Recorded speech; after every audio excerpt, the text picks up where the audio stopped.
Ibyiza nshuti bakunzi ba Darwin Sports Zone, nizere ko mumeze neza, nizere ko muri hose mukomeje kugenda mugira icyumweru cyiza, kandi mbifuriza kugenda mugira umwaka mushya muhire. Mu kwezi kwa mbere tariki 8 z'ukwezi kwa mbere, Imana rwose komeze iturinde tuzawutangire neza nkuko tuma turawutangira, tuzanawusoza neza, ariko nawe utarawutangiye neza izere ko Imana izabikora ukagenda rwose usoza neza cyane, dire ko rwose Imana ni umubyeyi, Imana ni umutaramo kabisa, nicyo navuga. Imana rwose igenda dukora byinshi cyane, dire ko rwose iba nta kintu twagenda tupressinga nawe kupressinga nanjye mpressinga, iduha kugenda dukora ibikorwa bigiye bitandukanye, kandi igenda biduheramo amahirwe. Tujye dusaba kugira ngo Imana ibyo dukora byose bya munsi ijye biduheramo umugisha kandi biduheremo amahirwe, kugira ngo tugende tugera kuri byinshi cyane. Nicyo kintu mba mbifuriza, ariko kandi namwe mbasaba kujya mukinyifuriza bye, mujye munyifuriza ibyiza nko nanjye mba mbifuriza ibyiza, ubundi tugende twibanira. Rero nk'ibisanzwe Darwin Sports Zone for European News and Sport Update, babazana amakuru y'imikino muri iki gitondo, by'umwihariko hari ku mugane burayi nyine, ndetse mu binyamakuru bigiye bitandukanye barimo baravuga byinshi cyane, ndetse mbabwire ko rwose mba mbagezaho byinshi cyane muri baravuga hari ku mugane burayi mu gihugu cyacu Rwanda, ndetse no ku mugane wa Afrika, ndaza kugenda mbagezaho byinshi cyane. Nk'ibisanzwe rero tukaba kugenda tuganira ese uwo bita Joe Kroenke ndetse na Star Kroenke, abagabo rwose baba Kroenke family rwose bavuze iki ku kijyanye na Arsenal de Gunners, rwose ikipe yabo hatari, ese ni biki bavuze, ese ni iki kijyanye na transfer muri kwezi kwa mbere, ni iki bavuze kuri transfer, yego rwose bita Mikel Arteta yagiye arabihakana mu kwezi kwa mbere nta transfer turajyamo, ariko abo bita Star Kroenke ndetse na Joe Kroenke nicyo kintu rwose bakoze, baraza batubwira ngo bita Mikel Arteta bijyanye na performances nakire birarora, turaje tugire ikintu turaza gukoraho, muraza kugenda mumenya byinshi cyane. Rero reka nkubwire ko naza kugera ngugezaho izindi update nyinshi cyane. Ubita Pep Guardiola yagize byinshi cyane avuga ko ikipe Arsenal de Gunners, rero n'umugabo w'umunyespanye avuga ko bita Mikel Arteta ndetse rwose n'ikipe Arsenal de Gunners mu minsi yashize ari mu opponent bagendaga bahangana ukomeye cyane, nubwo rwose nako ikipe ya Manchester City mo bitagenda neza cyane, ariko yaravuze ku munsi rwose wejo, yaravuze bita Mikel wabita Pep Guardiola byinshi cyane yatangaje ku ikipe Arsenal de Gunners ndetse na Mikel Arteta, byose ntuze kugenda bicikwa, ndetse ndakugenda nikoza mu cyo bita transfer, ndaza kuzivuga byinshi cyane, ntuze kugenda ucikwa. Rero kugira ngo umve ibyo byose mba ngenda nkugezaho n'ibindi utumvise, kora subscribe nimba uri mushyashya, kandi nimba usanzwe kutwibanira kora like, share na comment, kugira ngo ibiganiro dukora bigere kuri benshi cyane baba rwose bifuza no makuru ayakataraboneka babazaniye. Reko amakuru ya Europe by'umwihariko mu ikipe ya Arsenal de Gunners ni ngiye yakomeminamo, ni ngiye nguhereza byinshi cyane biba bimagenda bivuga mu ikipe ya Arsenal de Gunners, utasanga handi hantu nkubwira ko mu ikipe ya Arsenal de Gunners ndi mu bantu bagenda bagwereza amakuru y'imikino agiye atandukanye abavuga mu ikipe ya Arsenal de Gunners hari Emirates Stadium, rwose mba niteretse ngenda nkugezaho byinshi cyane, benshi cyane baba batakubwiye. Niyo mpamvu nkubwira ngo rero genda biyandikisha mu muryango wa Darwin Sports Zone kugira ngo tujye tugenda twibanira mu nkuru za buri munsi, dore ko mba ngenda nzi kugezaho, ariko kandi nkwibuza gukanda inzogera kugira ngo update yose uko ngenda nyaploadinga nawe notification iti kugeraho, kugira ngo menyere amakuru ku gihe, dore ko mba ngufitiye byinshi cyane. Komeza rero wibemererwe neza cyane aho bere hose, ugiye intangiriro nziza cyane z'umwaka, nkubwira ngo uzakureho amata n'ubuki, uri tujye tugenda twibanira mu makuru y'imikino agiye atandukanye, dore ko mba nyagufitiye atari. Reka rero ntangire rwose n'umugabo ukomeye cyane naho ndi no bita Lamine Yamal. Nkubwire ko Lamine Yamal kabisa mu mishishize yari yagiye mu mvuna, ariko rwose ngaragenda aragaruka, umutoza Hans Flick yongeye kwishima abona rwose umwana w'umunyespanye umeze neza cyane bita Lamine Yamal, ko rwose agiye kongera kumufasha kugenda kiringa aba opponent, reko rwose ikipe ya Madrid yamaze kumusigamo amanota agera kuri 3,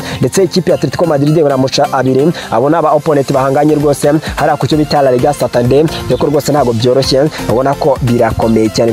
ku ruhande ikipe ikomeye cyane FC Barcelona hari muri La Liga Santander, uwo bita Lamine Yamal yagarutse, turongera kubona rwose La Liga iryoshye. Ngakubwire ko rwose hari mu gihugu cy'Abongereza ngo umukino rwose wabaga ikipe Arsenal de Gunners yagayitse imbere y'ikipe ikomeye cyane ya Newcastle United, yoko ikipe Arsenal de Gunners yari yakiriye Newcastle United imbere y'abafana bayo ba Arsenal de Gunners, barayikubita rero rwose yemera icyaha ikipe Arsenal de Gunners, barayikubita umusayo umwe itegano n'ite mukubite ibitego biri by'abo bagabo bakomeye cyane, umunya Sweden bita Alexander Isaac umubona ko ashoboye ikipe Arsenal de Gunners ku minota 37 yayitsindaga, ndetse uwo bita Antonio Gordon atsinda igitego cyiza cyane ku minota 51. Ikipe Arsenal de Gunners yemera icyaha, iravuga ati ntabwo dushoboye no gukoramo impozo amarira byivuze ngo tubasinde igitego kimwe. Abafana b'ikipe Arsenal de Gunners nkeka ko n'abafana rwose ubona ko bataryohe muri misi, yako rwose mu cyumweru gishize ikipe Arsenal de Gunners muri kandi yanganyaga n'ikipe ya Brighton Hove Albion igitego kimwe kuri kimwe, ubona ko rwose ntabwo byoroshye nyuma y'imikino 7 rwose mu mikino 20 bakinye muri Premier League banganya imikino 7 ikomeje kugenda itsindwa ntabwo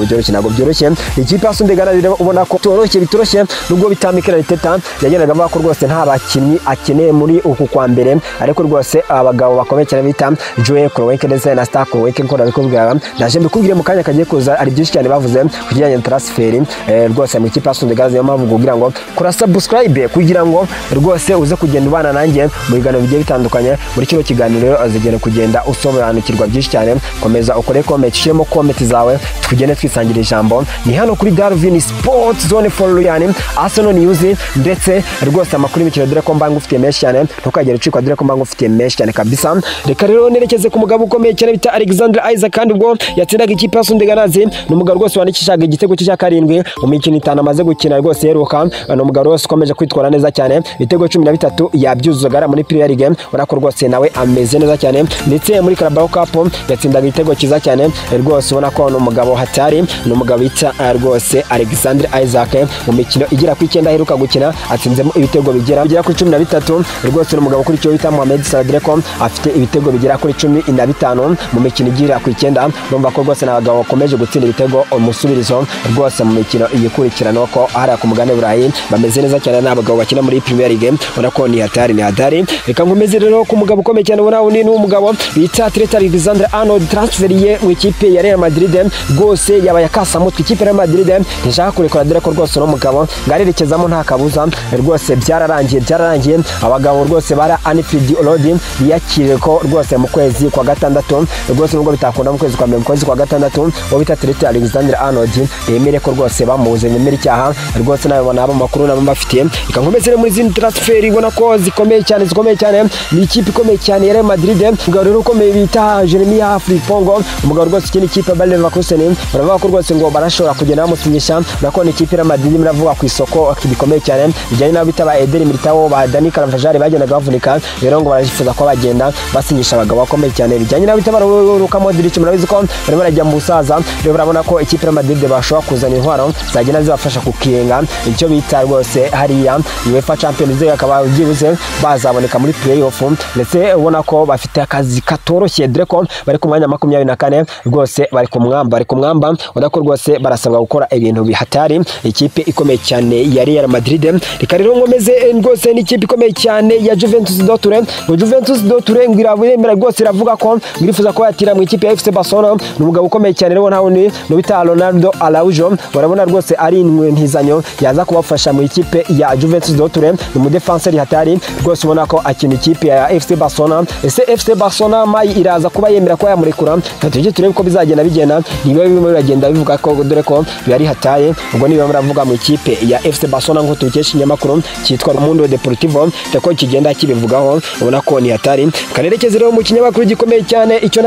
nicyo bita Mail Sport yagurira ko ikipe Manchester City rwose yerekeje ku isoko ngirifuzo bita Jamal Musiala ndetse n'umugabo ukomeye cyane bita Florian Wirtz rwose barabona ko ari abagabo baza gufasha ikipe ya Manchester City deko rwose ari ikipe irifuza kugenda igaruka nyuma ko rwose yagendaga igayika mu minsi yashize urabona ko rwose transfer bagomba gukora no mugabo ukomeye cyane bita Florian Wirtz ndetse n'abagabo bakomeye cyane barimo bita Jamal Musiala bita Martin Zubimendi yaravuzwe mu ukina ikipe ikomeye cyane ya Real Sociedad hari mu gihugu cya Espagne ubona ko birakomeye cyane katujye turebe ko bizagenda bigenda ubona ko ni hatari reka nerekeze ku mugabo ukomeye cyane ubona uri no bita Rafinha Beloli ubona ko n'umugabo ukomeye cyane w'umunya Brazil ubona ko akina ikipe ikomeye cyane ya FC Barcelona umugabo rero yerekeje ku mugabo ukomeye cyane ubona uri no bita Dani Olmo reko rwose Dani Olmo murabizi ko saga yo kwandikishwa muri La Liga byabaye akazere agatera nzamba ariko rwose ikipe ya FC Barcelona ngirifuza ko yagenda yerekeze mu nkiko rwose irige La Liga kugira ngo byibuze ibadohorire uwo bita Dani Olmo yemere kwandikwa rwose mu kwezi muri uko kwezi kugira ngo rero azagende yabafasha gukina UEFA Champions League ndetse n'andi masharushanwa ku mugane burayi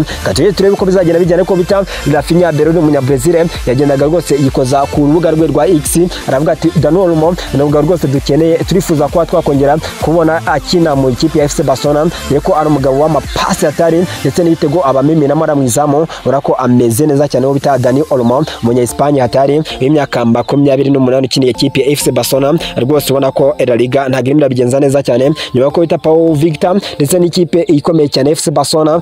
irimo irastragoringa ko yagenda arigicisha abagabo bakomeye cyane no bita Lavie ubarimo uwo bita Dani Olmo ndetse n'umugabo ukomeye cyane wo bita rwose Pau Victor katuje turebe ko bizagenda bigenda dore ko nibembere bigenda bivuga rese umugabo bita Rafinha Berori munyabrazil niwe yagendaga abigarukaho.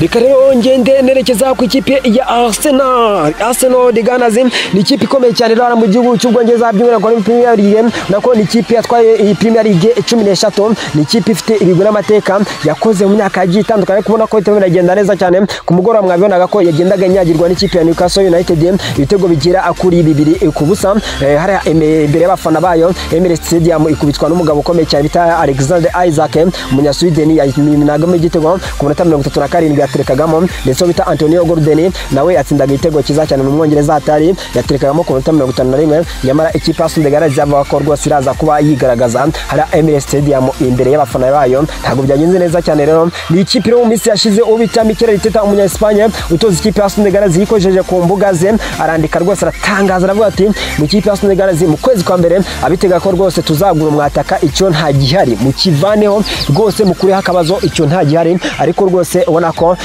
ku ikipe Arsenal de Gunners bijyanye n'intege nke irimo iratwereka. Ni ikipe Arsenal de Gunners yaraje itsinda ikipe ya Ipswich Town, ikipe yari yatsinzwe na Newcastle United itsindwa n'ikipe ya Tottenham Hotspur ibitego 5. Ubona ko ikipe Arsenal de Gunners iratsindiye igitego kimwe ku busa. Ikipe Arsenal de Gunners ubona ko ku kibazo cy'umwataka ifite ikibazo gikomeye cyane rwose nta wishidikanyaho. Ikipe Arsenal de Gunners nk'ikipe irimo irirukanka kuri Premier League ndetse n'indi bikombe bigiye bitandukanye byara ku mugane burayi mu marushanwa atandukanye irimo, yagakwiye kuba ishaka umwataka umariramo ibitego, ariko ubona ko ntago arimo arakunda. Uwo bita Mikel Arteta rero nkeshka ko arimo aribeshya kuvuga ko hose nta mwataka ikeneye bijyanye n'abafamily bafite ikipe ya Arsenal de Gunners mu biganza. Ubwo ni ku ruhande rw'umugabo ukomeye cyane bita Joe Kroenke ndetse na Star Kroenke, abagabo rwose bari muri Kroenke family rwose ba boss b'ikipe ya Arsenal de Gunners n'abanyamerika murabizi. Rero baravuga ko rwose barekeza ku isoko mu kwezi kwa mbere banyumuzo uwo bita Mikel Arteta, dore ko rwose bavuga ko nta transfer y'umwataka, ariko babigarukagaho baravuga ngo ikipe ya Arsenal de Gunners mu kwezi kwa mbere igomba kujya ku isoko ikagura, dore ko iyo marushanwa agiye atandukanye za Carabao Cup za FA Cup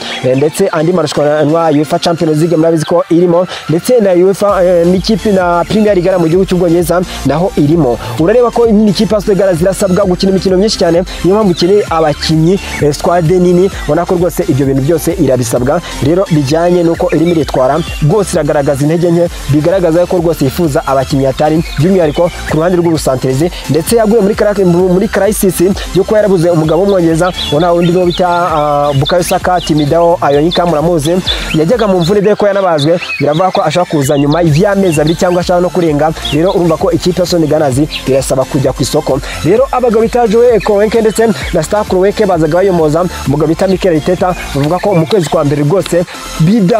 bidahindutse mu kwezi kwa mbere iraza kujya ku isoko yagura abakinnyi barimo n'umwataka. Ku ruhembe baravuga umunya-Sweden bita Victor Gyokeres ku mugoroba yanagenda agatsinda amimiramo igitego kiza cyane. Warawe ko yinjiye mu mwaka 2025 atsinda hat-trick nubwo ikipe yari yanganyije ibitego 4-4, ariko harimo hat-trick ye. Ku mugoroba yatsindaga ikipe ya FC Porto, ubwo ikipe ya Sporting Lisbon yari mu gihugu cya Portugal yatsindaga ikipe ya Porto igitego kimwe ku busa ara ku kibuga cyayo. Igitego cyo bita Victor Gyokeres yamimenagamo, bavuga ko rwose barajya ku isoko. Bavuga no bita Victor Gyokeres reko rwose hari n'ibihuha mu minsi yashize byanye bavuga ko rwose 75% yamaze gusinya ikipe ya Arsenal de Gunners, ariko rwose bita Joe Kroenke ndetse na Star Kroenke bava muri family yabita ba Kroenke family rwose baravuga ko barajya ku isoko mu kwezi kwa mbere. Na boss b'ikipe ya Arsenal de Gunners ndetse rwose nibo bafite Arsenal de Gunners mu biganza, barajya ku isoko mu kwezi kwa mbere nk'uko bivugwa na makuru ya ndani. Rwose mba nikure indani rwose na mu ikipe ya Arsenal de Gunners ku cyama kutitwa Arsenal News, kuko rwose batubwira makuru y'imikino bari bagenda avuga. Rero baravuga ko uwo bita Victor Gyokeres araza mu ikipe ya Arsenal de Gunners, nibitaba we haraza mwene wabo uwo bita Alexander Isak umunya-Sweden kuri $150, dore ko ikipe ya Newcastle United yamaze kuzistatinga. Iravuga ngo ikipe ya Chelsea de Blues mwifuza uwo bita Alexander Isak, FC Barcelona mwifuza Alexander Isak, ndetse umugabo ukomeye cyane bita rwose Mikel Arteta yavuze ko yifuza uwo bita Alexander Isak, dore ko no ku mugoroba bigarukagaho aravuga ati Alexander Isak no mugabo uteye ubwoba, dore ko muri no saison amaze kubatsinda ibitego 2 mu mikino 2 bahuyemo. Urumva ko byibuze buri mukino atsinda igitego kimwe. Rero baravuga ko barajya mu kwezi kwa mbere bashaka mwataka rero no mugabo ashobora kuza bitaba ibyo yifuje bita Mateus Cunha umunya Portugal ukina ikipe ya Wolverhampton Wanderers mu gihugu cy'Ubwongereza ndetse no bita Benjamin Sesko umunya Slovenia ukina ikipe ya RB Leipzig mu gihugu cy'Ubudage katuye turebe ko bazakura mumwe ariko baravuga ko rwose arerekeza ku isoko ndetse barifuza no muwinga ashobora kuza agasimbura wo bita Bukayo Saka Ayoyika Timidao barifuza no bita Nico Williams ukina ikipe ikomeye cyane Atletico Club Bilbao no munya Espagne muramuzi cyane barifuza ko bamusinyisha ndetse n'abandi bakinnyi bagiye batandukanye havuzwe bita Thomas Partey mu kwa gatandatu arangiza transfer ye abiyasoka mu ikipe ya Sunday Gunners urabona ko ikipe ya Sunday Gunners rero yasaba kujya ku isoko kugira ngo ishaka abakinnyi bashaka kuza basimbure abagabo bakomeye cyane urabona ko birakomeye cyane nico nabana mbabwiye rero reka nsoreze ku magambo akomeye cyane yavuzwe n'umugabo bita Pep Guardiola ku munsi w'ejo yaragiye rwose yikoza bita Pep Guardiola yikozaga rero mu binyamakuru bigiye bitandukanye na ku mugare baraye by'umwereko yarari mu cyo bita Sky News ko ubona ko cyamubazaga yari muri press conference bavuye ku bibazo bye byo kwa tituraga neza cyane mu minsi ishize ariko yagarukaga yavuga ko rwose abagabo be bagarutse ariko akomeza kuko bamubazaga ese urabona ikipe ya Sunday Gunners nk'umuopponent waguhangaye mu myaka 2 akagwa competition urabona ko muri uno mwaka muri no season arakora iki rwose dore ko muri Premier League nako ari umugabo wagaragaje gukombata bikomeye cyane mu myaka 2 ishize aragukompeta ese urabona no umugabo uraza kuba agufasha byinshi bitandukanye aravuga ati Arsenal de Gunners ni ikipe ikomeye cyane yego ariko ikipe ya Arsenal de Gunners ntabwo yatsindira title n'imwe mu gihugu cy'Ubwongereza ndetse no ku mugabane w'Uburayi irimo irakinisha serious ubwo yavugaga umugabo ukomeye cyane umugabo rwose ubona ko atarimo arabigenza neza cyane ni umugabo bitaka Yavete ndetse bita Aitan Nwaneri Kidebere umwana ukiri muto ntago ari umwana watega kuba yaza akagufasha rwose kuba watwara igikombe runaka ari umwana akiva mu academy ngazi umwana w'imyaka 17 ngaze agufashe kuba wagenda utwara title mu gihugu cy'Ubwongereza birakomeye cyane yagendaga nengaga rero umutoza mwene wabo w'umunyespanye nta wundi no bita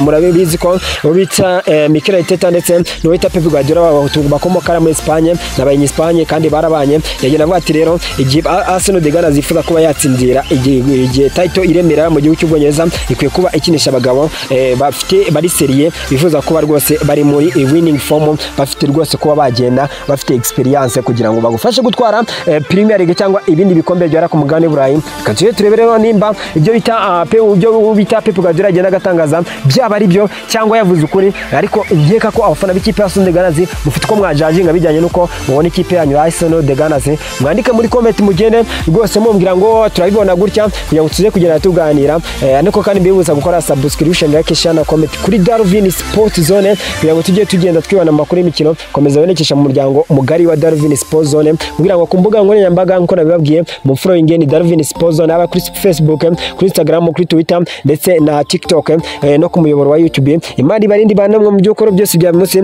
duhuze mu kanya kaza kuza tugana n'ibindi biganiro bigiye babigezweho muri sport update ara ku mugane w'Uburayi mbandi tayari kugenda ngugezaho ntugacika ngo dore ko mba ngufite byinshi cyane assalamu alaikum ndagukunda cyane.